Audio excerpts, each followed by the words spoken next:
can't respect Christians anymore. They set Notre Dame on fire.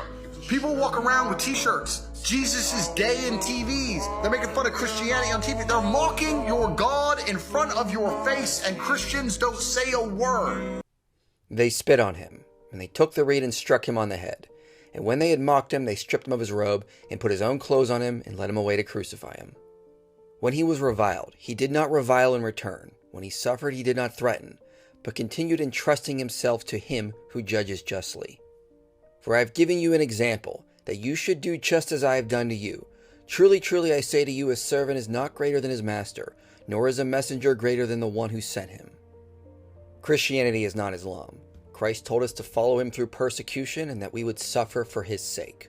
Jesus is not a God so insecure he has to worry about those who hate or mock him. And we Christians are not called to be his army of thugs protecting his public image. We are called to love others as he loves us.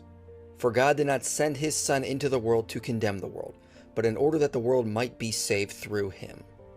This world is infested with hatred and pride, and the only way to save it is not through force, threatening anyone who challenges our God, but by showing them his love. Christ came to save the world, not force it into submission.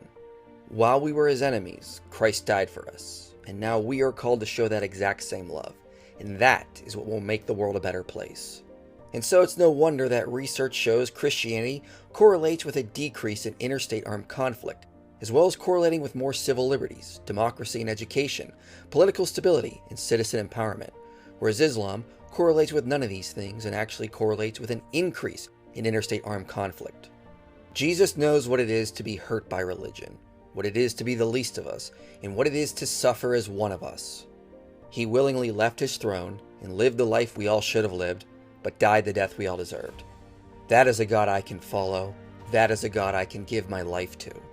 A God who never leaves his throne, and because of his insecurity demands that his followers protect his public image, is not a God of love or salvation. Whereas Christ, in his infinite wisdom, knew the only way to save a world filled with pride and hate is with love, and he started that revolution with leading by example.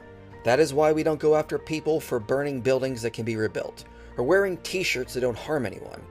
We're here to save souls, and you do that by loving them, not forcing them into submission. Jesus Christ loves you, and even though we are sinners, we Christians will do our best to show that love. But remember, he already demonstrated it perfectly when he died for you on that cross.